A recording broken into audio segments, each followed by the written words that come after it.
బాబు మాట్లాడుతున్నారు, వాళ్ళు లైవ్ చూద్దాం. వాళ్ళు అపోజిషన్ లో ఉన్నారు. అపోజిషన్ లో ఉండే వాళ్ళకి ఎక్కడి నుంచి వచ్చింది ఈ డబ్బులు అడుగుతున్నా. ఎవరిచ్చారని అడుగుతున్నా. మీ అవినీతి డబ్బులు కానీ లేకపోతే కేసీఆర్ ఇచ్చిన డబ్బులు, నరేంద్ర మోడీ ఇచ్చిన డబ్బులు, అది పాపిస్ట్ డబ్బులు తప్ప మనకు మేలు చేసే డబ్బులు కాదు. నాయకులు కొంటారు, ఎమ్మెల్యేల అభ్యర్థుల్ని నిర్వీర్యం చేయాలని చూస్తారు.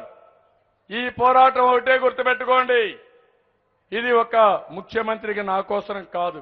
నేను 14 సంవత్సరాలు ముఖ్యమంత్రిగా ఉన్నా, 10 సంవత్సరాల పొజిషన్లో ఉన్నా, ఎవరికీ దొరకని గౌరవం నాకు దొరికింది. కానీ ఈరోజు మనందరి భవిష్యత్తు మధ్యలో ఆగిపోతే చాలా సమస్యలు వస్తాయి. అదే కాకుండా తెలంగాణ అంతా కూడా ఒకటయ్యే పరిస్థితి వస్తుంది. అక్కడ వేరే రాజకీయ పార్టీలు లేవు, అందరినీ నిర్వీర్యం చేశారు, అందరినీ లాగేసుకున్నారు. అక్కడ ఏ పార్టీ కూడా లేకుండా చేసి మన మీద దాడికి వస్తున్నారు. నేను ఒకటే మిమ్మల్ని అందరినీ కోరుతున్నా, మీలో ఒక పౌరుషం రావాలి. మనం కూడా తెలంగాణకు ధీటుగా ఉండాలంటే 25 పార్లమెంట్లకి 25 సీట్లు మనమే గెలవాలి. 175 అసెంబ్లీలకు మనమే గెలవాలి. మొన్న మీరు చూస్తే 119లో తెలంగాణలో 88, 89 గెలిచారు.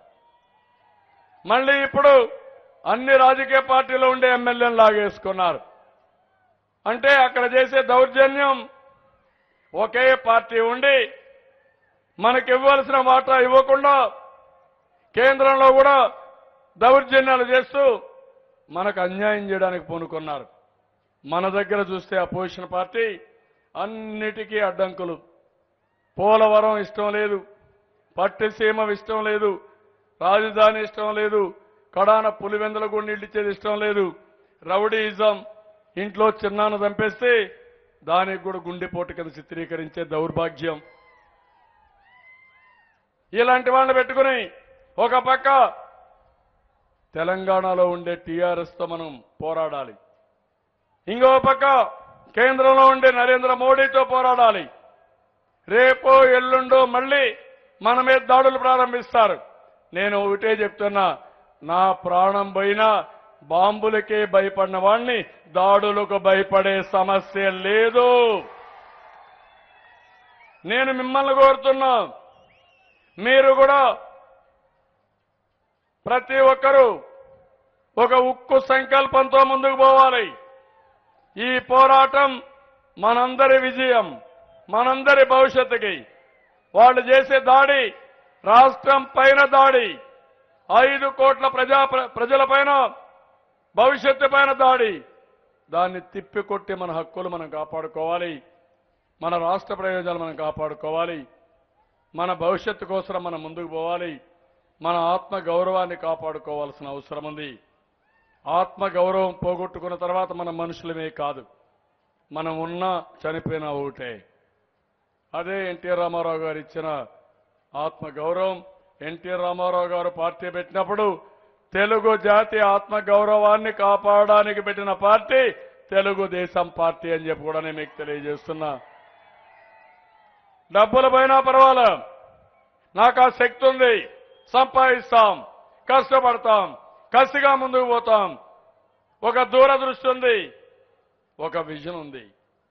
కానీ అవమానం చేస్తే మాత్రం కబద్దార్, జాగ్రత్తగా ఉండండి, వదిలిపెట్టమని మరొక్కసారి హెచ్చరిస్తున్నా. ఇక్కడుండే ప్రజానికాన్ని నీచంగా మాట్లాడడం, ఉలవ చేరుని ఎగతాళి చేయడం, మా దగ్గర పశువులు తింటాయని, ఆంధ్ర వాళ్ళు రాక్షసులని చెప్పి మాట్లాడడం, గతిలేక ఇక్కడికి వచ్చారని మాట్లాడడం. తెలివితో పోయాం, సమైక్య ఆంధ్రప్రదేశ్ కోసం వెళ్ళాం, నేనే అభివృద్ధి చేశా. ప్రపంచమంతా ఆంధ్రప్రదేశ్ నుంచి వెళ్ళారంటే ఆ రోజు నేను చూపించిన చొరవ.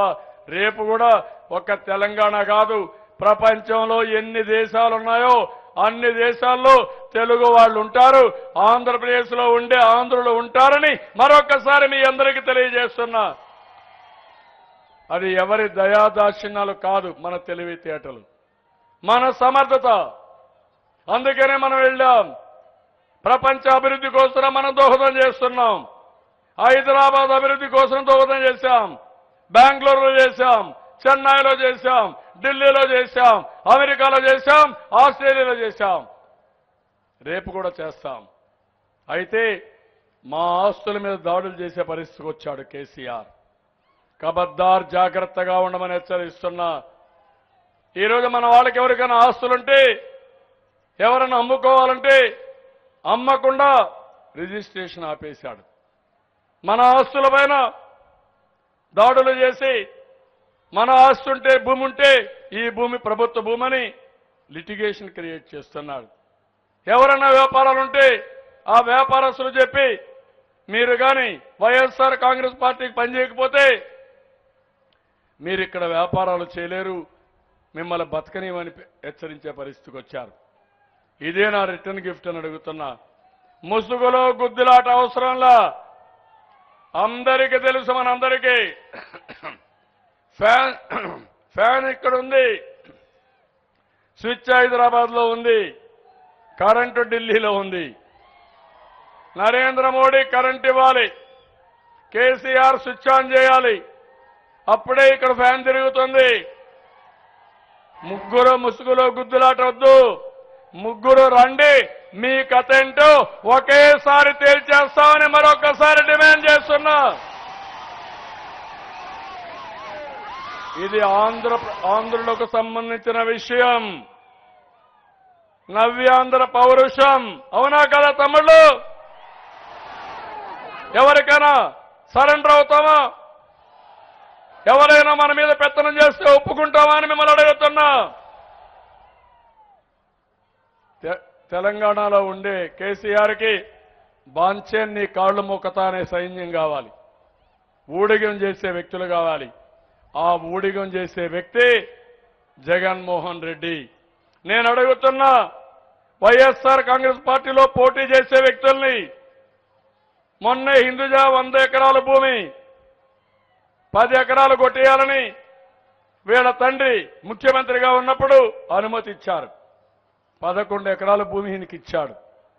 అది కూడా డబ్బులు ఆయనే ఇచ్చి, షెల్ కంపెనీలు పంపించి తిరిగి ఆ డబ్బులు హిందూజాకిచ్చి ఆ ల్యాండ్ మాత్రం ఈయన కొట్టేశాడు.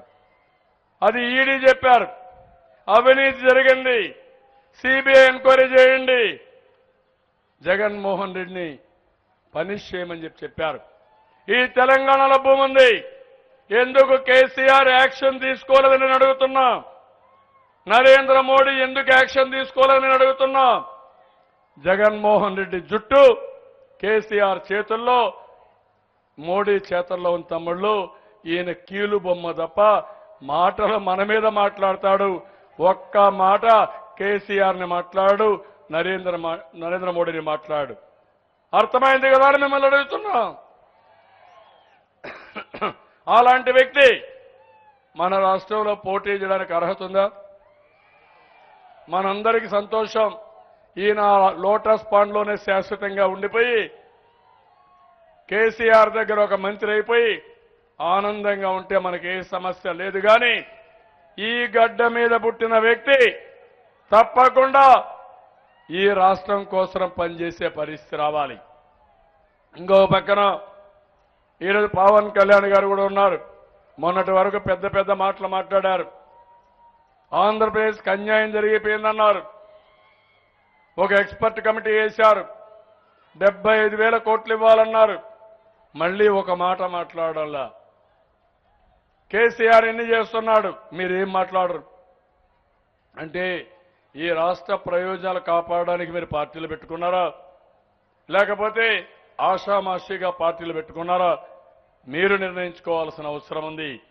నేను ఒకటే మీ అందరికీ అప్పీల్ చేస్తున్నా, రాష్ట్రం మీద మూకమ్మడి దాడి జరుగుతా ఉంది. ఈ దాడి నుంచి కాపాడుకునే శక్తి ఆంధ్రప్రదేశ్లో ఉండే ప్రజానీకానికి ఉంది. ఆ శక్తి రేపు ఓట్ల రూపేణా 150+ సీట్లు మీరు గెలిపిస్తే, 150 కంటే ఎక్కువ మీరు గెలిపిస్తే, 25 పార్లమెంట్లు గెలిపిస్తే, ఆ తర్వాత ఏం చేయాలో చేసి నేను చూపిస్తానని మరొకసారి మీ అందరికీ హామీ ఇస్తున్నా. అందరూ సిద్ధంగా ఉన్నారా? కేసీఆర్ పెత్తనాన్ని సాగనేయకుండా పోరాడడానికి సిద్ధంగా ఉన్నారా లేదా మీరు? అయితే నేను ఇప్పుడు మిమ్మల్ని అందరిని అడుగుతున్నా, రేపు జరిగే ఎన్నికల్లో లేచి చెప్పాలి, గట్టిగా చెప్పాలి, చీపరిపల్లి మొత్తం వినపడాలి మనం చెప్పేది. తమ్ముళ్ళు మీ ఓటు, సైకిల్ గట్టిగా చెప్పాలి, తమ్ముళ్ళు మీ ఓటు, తమ్ముళ్ళు మీ ఓటు, అమ్మలారా మీ ఓటు, అయ్యలారా మీ ఓటు.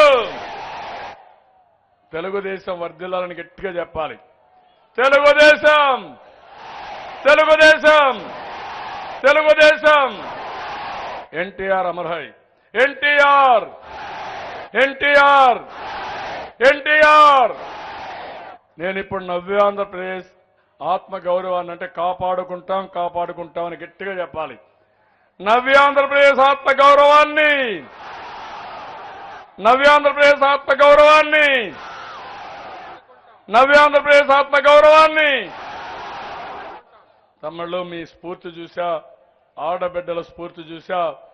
ఈ జిల్లాలో 9 అసెంబ్లీ సీట్లకి 9ని గెలిపించాల్సిందిగా మరొక్కసారి మిమ్మల్ని అందరినీ కోరుకుంటూ, త్రిమూర్తుల రాజు కానీ ఇక ఉండే కార్యకర్తలు కానీ త్రిమూర్తులకి న్యాయం చేసే బాధ్యత నాది. అదే సమయంలో మీరందరూ కూడా కలిసి నాగార్జున్ని, అశోక్ గారిని అతిపెద్ద మెజార్టీతో గెలిపించండి. అవతల అభ్యర్థులకు డిపాజిట్ కూడా రాకుండా గల్లంత ఏడుగా 2014లో కాంగ్రెస్ పార్టీకి ఏ విధంగా అయిందో అదే విధంగా వైఎస్ఆర్ కాంగ్రెస్ పార్టీకి చేస్తామని, కసి తీర్చుకుంటామని గట్టిగా చప్పట్లు కొట్టి హర్షాన్ని, ఆమోదాన్ని తెలియజేయమని మరొక్కసారి అందరిని కోరుకుంటూ అందరికీ నమస్కారాలు.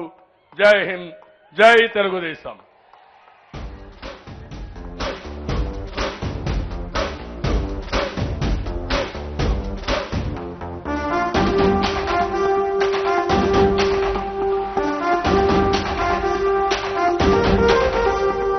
గట్టెక్కించే నాయకుడిప్పుడు ఒకటే ఒకటే ఒకటే, జాతికి ప్రగతిని తెచ్చే పాలకుడిప్పుడు అతడు.